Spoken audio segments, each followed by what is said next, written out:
আসসালামু আলাইকুম রহমতুল্লাহি অবরকাতুহ। সম্মানিত দর্শক, আওয়ামী লীগ সভানেত্রী এবং বাংলাদেশের সাবেক প্রধানমন্ত্রী রীতিমতো আন্তর্জাতিক মিডিয়াতে ঝড় তুলেছেন। যেন তেন ঝড় নয়, এটাকে আপনি সুনামি বলতে পারেন। এটাকে আপনি মরুভূমির সবচেয়ে ভয়ানক যে ঝড়, যেটিকে সাইমুম বলা হয়, সাইমুম বলতে পারেন, টর্নেডো বলতে পারেন। রাজনীতি ঠিক যে টর্নেডো বলতে যেটি বোঝায় বাংলাদেশের রাজনীতিতে এখন এই মুহূর্তে অলনে ছাড়েন শেখ হাসিনার এই সাক্ষাৎকার রীতিমতো সেই টর্নেডোর মতো চলমান যা কিছু রয়েছে সব কিছুকে ঝুঁকির মধ্যে ফেলে দিয়েছে।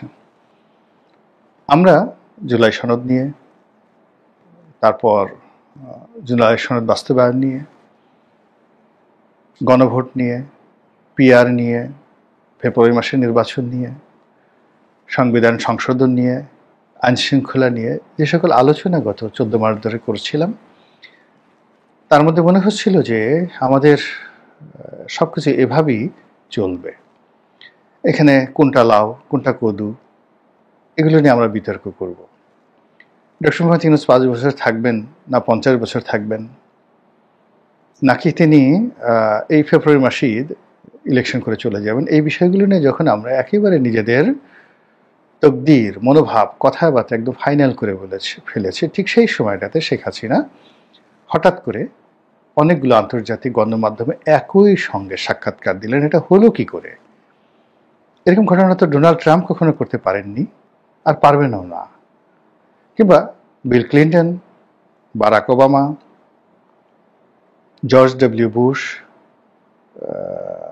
বা ধরুন সেই যাকে বলা হয় ইংল্যান্ডে যদি আপনি সেই উইলিয়াম গ্লাডস্টোন থেকে শুরু করে একেবারে ঋষি সুনাক পর্যন্ত, কিংবা এখন বর্তমান যিনি প্রধানমন্ত্রী রয়েছেন কেয়ার স্টারমার পর্যন্ত, এদের জীবনে যখন তারা প্রধানমন্ত্রী ছিলেন, ঠিক নির্দিষ্ট সময়টিতে বা প্রেসিডেন্ট ছিলেন, রাষ্ট্র ক্ষমতায় ছিলেন, হঠাৎ করে তারা এইভাবে শেখ হাসিনার মতো অনেকগুলো এরকম আন্তর্জাতিক গণমাধ্যম, ভারত থেকে শুরু করে ইংল্যান্ড থেকে আমেরিকা, একই দিনে একই ইস্যু নিয়ে ডিজায়ার অনুযায়ী, মানে তাদের ডিজায়ার অনুযায়ী একটা সিঙ্গেল কাজ তারা করতে পেরেছেন, একটা ঘটনা দেখান তো। 2 নম্বর হলো যে তাদের যখন ক্ষমতা চলে গেছে কেউ তাদেরকে ডেকে জিজ্ঞাসা করেনি। এখন বলেন তো বিল ক্লিন্টন, বারাক ওবামা, কিংবা ধরুন সেই ইংল্যান্ডের আপনি 10 জন সাবেক প্রধানমন্ত্রী, এদের নামও কেউ জানে না, আমরা সবাই ভুলে গেছি তাদের নাম। আপনি থেরেসা মে কিংবা সেই টনি ব্লেয়ার, আপনি টনি ব্লেয়ারকে যদি টিকিট ভাড়া দেন, টিকিট পাঠান আর হোটেল ভাড়া দেন আর $5,000 আপনি দেন, আপনি বাংলাদেশে এনে আপনি তাকে একেবারে আপনার বাড়িতে নিয়ে যেতে পারবেন, বিয়ের অনুষ্ঠানে নাচাতে পারবেন। This is the reality. তো সেইখানে এবং সেই খবর মানে টনি ব্লেয়ার আসছে আমাদের বাংলাদেশে ছাপা হবে, কিন্তু ব্রিটেনের একেবারে রাস্তার যে ওপেনটি বাস্কুপ মাকড়া পত্রিকা, সেই পত্রিকায় টনি ব্লেয়ারকে নিয়ে কোনো খবর ছাপা হচ্ছে না, হবেও না। একমাত্র ফেসবুক টুইটার হলো তাদের একমাত্র ভরসা।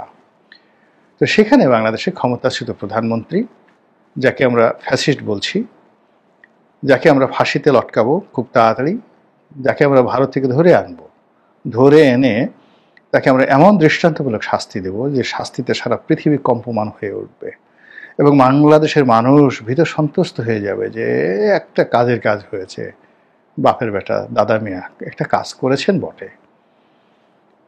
ঠিক সেই সময়টাতে এরকম একটা সাক্ষাৎকার, তাও আবার যেন তেন নয়, আপনার ইন্ডিপেন্ডেন্ট, ব্রিটেনের দ্য গ্রেটেস্ট এবং সবচেয়ে নামকরা প্রভাবশালী পত্রিকা দ্য ইন্ডিপেন্ডেন্ট, এএফপি, তারপরে এপি, হিন্দুস্তান টাইমস, রয়টার্স, মানে এই কথাগুলো কি আপনাকে নতুন করে বলতে হবে বলেন তো?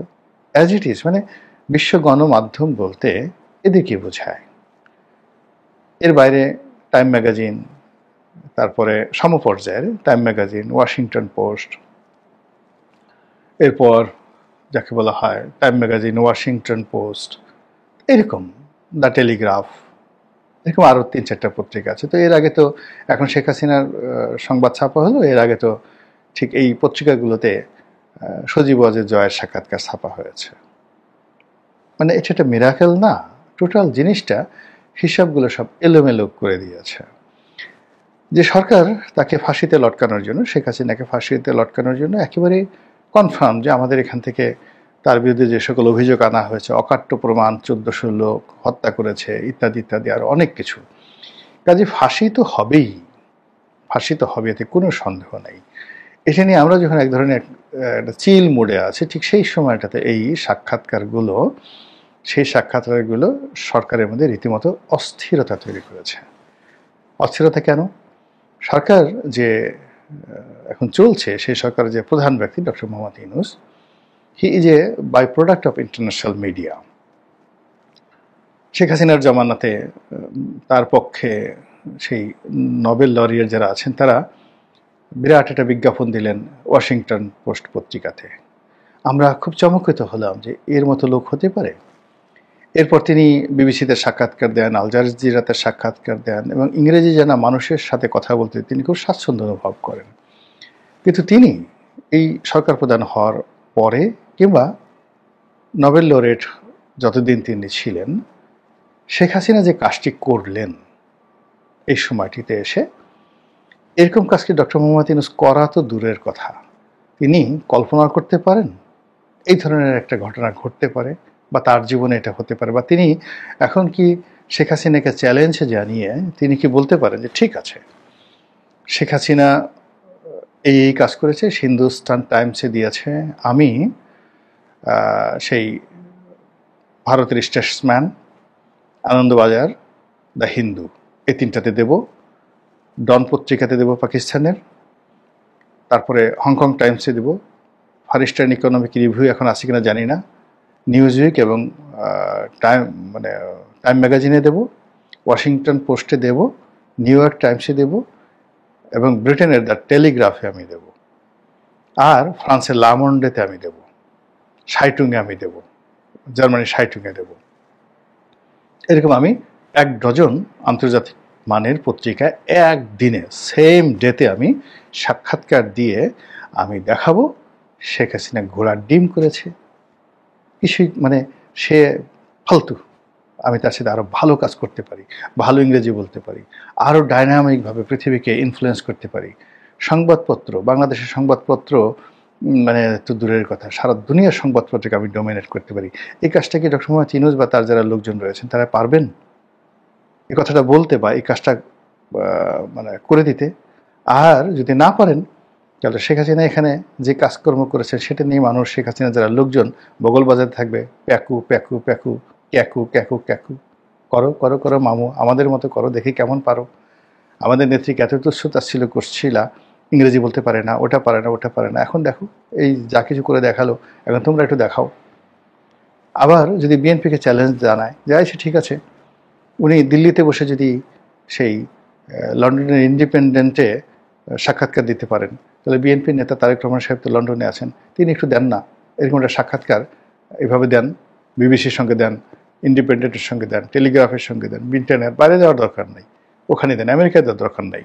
বলে তো বিএনপি কী জবাব দেবে আওয়ামী লীগের লোকের কাছে? মানে রাজনীতিতে হলে কি এটা একটা শো আপ। নিজের একটা ছোট্ট উদাহরণ দিয়ে বলি যে এটা মানুষের কতটা ইনফ্লুয়েন্স করে। আমি যখন প্রথম 2001 সনে নির্বাচন করতে গেলাম, এই যে ফরিদপুরের সদরপুর চরভদ্রাসন ভাঙ্গা, এখন যে আসনটা ওই আসনের, তখন ভাঙ্গা একটা আসন ছিল, সদরপুর আর চরভদ্রাসনের আসন ছিল, আর আমার নিকটতম প্রতিদ্বন্দ্বী ছিলেন একে আজাদ সাহেব, হামিম গ্রুপের একে আজাদ সাহেব। তো তখন আমি যে গাড়িটা চালাতাম সেই গাড়িটা ছিল, আমার যে গাড়িটা নিয়ে যেতাম সেই গাড়িটা ছিল হলো পাজেরো V6, এবং ওটা আমি যখন কিনেছিলাম তখন ওটাই ছিল হায়েস্ট গ্রেডের গাড়ি বাংলাদেশে।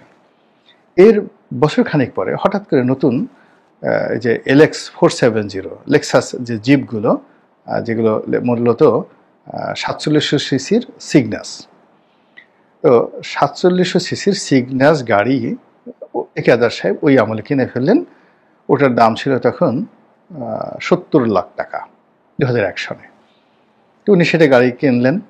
কেনার পরে এখন আমিও রাজনীতি করি, সেও রাজনীতি করে। তো তখন তার কোম্পানিতে প্রায় 5,000 লোক চাকরি করে 2001 সনে। এখন তো তার কোম্পানিতে প্রায় 30-40 হাজার লোক চাকরি করে, তখন 1000-5 লোক ছিল। আর ওরকম একটা গাড়ি নিয়ে গেছে। আর আমার তখন ট্রেডিং ব্যবসা, গার্মেন্টস আমি তখন কিছু করিনি। তো একটা পাজেরো গাড়ি চালাই। আমার যে ব্যবসা, এই ব্যবসার জন্য তখন আসলে আমি যখন গাড়ি কিনছি তখন পাজেরোর উপরে দামি গাড়ি বাংলাদেশে ছিল না, কিন্তু পরবর্তীতে ওই গাড়িটা আসছে। তো যাই হোক, এখন একটা অনুষ্ঠানে পাশাপাশি আমার অনুষ্ঠান হচ্ছে, একে আজাদের অনুষ্ঠান হচ্ছে। তো আমার নেতাকর্মী, একে আজাদ সাহেবের নেতাকর্মী, কর্মী সমর্থকরা তারা ঝগড়া শুরু করেছে। তোর নেতার কয় টাকা আছে, তোর নেতার কি আছে, তোর নেতার কি আছে, লেখাপড়া আছে, ইত্যাদি ইত্যাদি। এগুলো নিয়ে ঝগড়াঝাটি করতে করতে একটা সময় চলে আসলো গাড়ি। সেই তখন একে আজাদ সাহেবের লোকজন বলল যে, দেখ আমার নেতার গাড়ি কত সুন্দর, এই যে লেক্সাস V8 গাড়ি, আর তোর নেতা কি এটা পাজেরো গাড়ি চালায়, এটা গাড়ি হলো নাকি, এটা কলার পাতা। এখন আমার যারা নেতাকর্মী তারা খুব আহত হলো এবং রাতে এসে সার্কিট হাউসে, মানে সদরপুর যে ডাকবাংলাতে আমি থাকতাম, সেখানে এসে একেবারে কোনো কথা যে নেতা দরকার হলে আমরা কিডনি বিক্রি করে দেবো, আপনাকে ওই একে আজাদের চেয়ে একটা ভালো গাড়ি কিনতে হবে, আদারওয়াইজ আমাদের মান সম্মান থাকে না। এবং আমাকে ঢাকায় এসে কি করতে হলো, সেই একে আজাদের যে গাড়ি তার চেয়ে আরও দামি গাড়ি, লেক্সাসের সবচেয়ে আপগ্রেড একটা ভার্সন কিনে তারপরে সদরপুরে যেতে হলো। এই রাজনীতিতে ভুং ভাং, মানে এরকম ভুং ভাং আছে, তার সাথে সাথে আবার শক্তি। এখানে আপনি আপনার যারা প্রতিপক্ষ আছে তাদের চেয়ে আপনার মাসেল পাওয়ার বেশি থাকতে হবে, অর্থ পাওয়ার বেশি থাকতে হবে, সাহস শক্তি বেশি থাকতে হবে। আপনি কিছু করেন আর না করেন, ভুং ভাঙা আপনার থাকতে হবে। যখন আপনার প্রতিদ্বন্দ্বী যেমন, আপনাকে ঠিক তদ্রুপ তার সেটা আরও 10 ডিগ্রি অ্যাঙ্গেলে বেশি যদি আপনি করতে না পারেন তাহলে হবে না। যেমন শেখ হাসিনা ধরেন এই বাংলাদেশ খুব শক্ত হাতে চালিয়েছেন, খুব শক্ত হাতে চালিয়েছেন। ডক্টর মোহাম্মদ ইউনূস শান্তির দূত, নরম হাতে চালাচ্ছেন। এখন বলছেন যে না, শেখ হাসিনাই ভালো ছিল, আমরা যে পেদানি খেতাম, মার খেতাম, গুম হতাম, এটাই ভালো। এবং এটা মানে দুঃখকর ব্যাপার নয়, এটাই হলো হিউম্যান সাইকোলজি। আপনি এই একই অবস্থা বনি ইসরায়েল জাতির মধ্যে ছিল। হযরত মুসা নবীকে বললেন, হে মুসা তুমি কি শুরু করলা, আমাদেরকে মিশর থেকে নিয়ে আসলে, আমরা সেখানে কত সুন্দর কাজকর্ম করতাম, আমরা মাঝে মধ্যে মার খেতাম, আমরা দাসী ছিলাম, দাস ছিলাম, ওখানে মিশরের যারা ভূমিপুত্র কিপ্তি তারা আমাদেরকে মারতো, কিন্তু আমরা তো পেঁয়াজ, আদা, গম, পোলাও, কুরমা, রোস্ট এগুলো খেতে পারতাম। আর এখানে তোমরা মরুভূমির মধ্যে আমাদেরকে আটকে রেখেছো, আকাশ থেকে বিকেলবেলা খাবার পরে একই খাবার মান্না সালোয়া খেতে খেতে আমরা অস্থির হয়ে গেছি, বসে থাকতে থাকতে আমাদের মোটা হয়ে গেছে। এটাই একটা জীবন হলো? এই হলো মানুষের চরিত্র। মানে মানুষ কখনো তার বর্তমানকে নিয়ে সুখে থাকতে চায় না। তো সেই দিক থেকে ওই যে শেখ হাসিনা এখন যে আন্তর্জাতিক গণমাধ্যমে যে সাক্ষাৎকার দিলেন, যে সকল কথাবার্তা বললেন, সেটা তার যারা এই মুহূর্তে প্রতিদ্বন্দ্বী তাদের পুরো রাজনীতিকে তিনি একটা চ্যালেঞ্জের মধ্যে ফেলে দিয়েছেন, কর্মকাণ্ডকে চ্যালেঞ্জের মধ্যে ফেলে দিয়েছেন। এবং এটা মানে আওয়ামী লীগের লোকজন এখন গিয়ে দেখেন ফাটিয়ে ফেলছে। হায় হায়, নেত্রী যদি থাকতে হয়তো এমনই হওয়া উচিত। কিসের অবস্থা, আমরা আবার আসছি, আবার এটা মানে মুহূর্তের মধ্যে আপনি দেখবেন যে এরপরে আওয়ামী লীগের যে কয়টা আপনি মিছিল হবে, আপনি সেই মিছিল ঠেকাতে পারবেন না। এবং সেটা মিছিল ঠেকাতে হলে আরও 3-4 মাস আপনাকে সেই জুলুম অত্যাচার করে, মানে যাকে পাছা লাল করে না দেওয়া পর্যন্ত আপনি সেই এই যে কয়েকটা সাক্ষাৎকারে আওয়ামী লীগ নেতাকর্মীদের মধ্যে যে উৎসাহ এবং উদ্দীপনা আসলো, এটা আপনি থামাতে পারবেন না। তো সেই দিক থেকে এখন সরকারের যারা লোকজন আছে তারাও তো এই কর্ম করেই আসছে। আন্তর্জাতিক মিডিয়া, আন্তর্জাতিক দাতা সংস্থা, বিভিন্ন NGO, বিভিন্ন প্রেশার গ্রুপ, বুদ্ধিজীবী মহল, থিঙ্ক ট্যাঙ্ক, তাদেরকে ম্যানেজ করেই তো আজকের এই পর্যায়ে আসছে। তো ঠিক সেই জায়গাটা তারা যখন রাষ্ট্র ক্ষমতায় বসে শেখ হাসিনা যে কাজগুলো করেছেন সেই কাজগুলো তারা করতে পারছে না। আবার ওদিকে তারা যে কাজগুলো অতীতে করেছেন তার সাথে 100 গুণ বেশি দক্ষতা এবং ইফেক্টিভনেস নিয়ে শেখ হাসিনা হঠাৎ করে যে এতগুলো আন্তর্জাতিক গণমাধ্যমে সাক্ষাৎকার দিলেন, যেখানে মানে আমাদের দেশের একেবারে রাস্তার ফকির যারা সাংবাদিক, ফকির সাংবাদিক, তারাও যেখানে মনে করতে যে শেখ হাসিনা সাক্ষাৎকার নেয়ার দরকারই না, মানে এটা ব্যাপার হলো নাকি? তো সেখানে এই বড় বড় প্রতিষ্ঠানগুলোর সাথে তিনি যে সাক্ষাৎকার দিলেন, সেই সাক্ষাৎকার দিয়ে সরকার, বিএনপি, জামাত, এনসিপি তাদের সবাইকে রীতিমতো একটা চ্যালেঞ্জের মধ্যে ফেলে দিলেন যে নাও বাবা এবার দৌড়াও। এবং শেখ হাসিনা মানে এই কাজগুলো খুব ম্যাটিকুলাসলি করেন। আপনাকে একটা ছোট্ট উদাহরণ দিলে বুঝতে পারবেন। মানে মুন্নুজান সুফিয়ান নামে একজন শ্রমিক নেত্রী খুলনা অঞ্চলের, তো তাকে মন্ত্রী বানিয়ে দেওয়া হলো, শ্রম কল্যাণ মন্ত্রী। তা আমি খুব আশ্চর্য হলাম যে ওনাকে কেন মন্ত্রী বানালো। সে সারাদিন পান খায়, তারপরে শেষে শাড়ি পরে, শাড়ির নিচে যে একেবারে মানে গেও শাড়ি, যেহেতু তিনি শ্রমিক রাজনীতি করতেন, আর তার মানে যাকে বলা হয় ছায়াটা তিনি যে পরেন, নিচে যে পেটিকোটটা পরেন, পেটিকোটটা হলো ওই গ্রাম্য মহিলারা যেভাবে ধরেন হাঁটুর উপরে 1 ফিট উপরে পেটিকোট পরে ওইভাবে, তো উনি হাঁটুর উপরে 1 ফিট উপরে পেটিকোট পরছেন, তার নিচে পাতলা একটা 8 পরে শাড়ি পরছেন। ফলে নিচে তার পায়ের 1 ফিট পর্যন্ত দেখা যাচ্ছে একটা পঞ্চের স্যান্ডেল পরে তিনি পার্লামেন্টে আসেন, ওখানে করেন এবং সব জায়গায় পান খেতে থাকেন।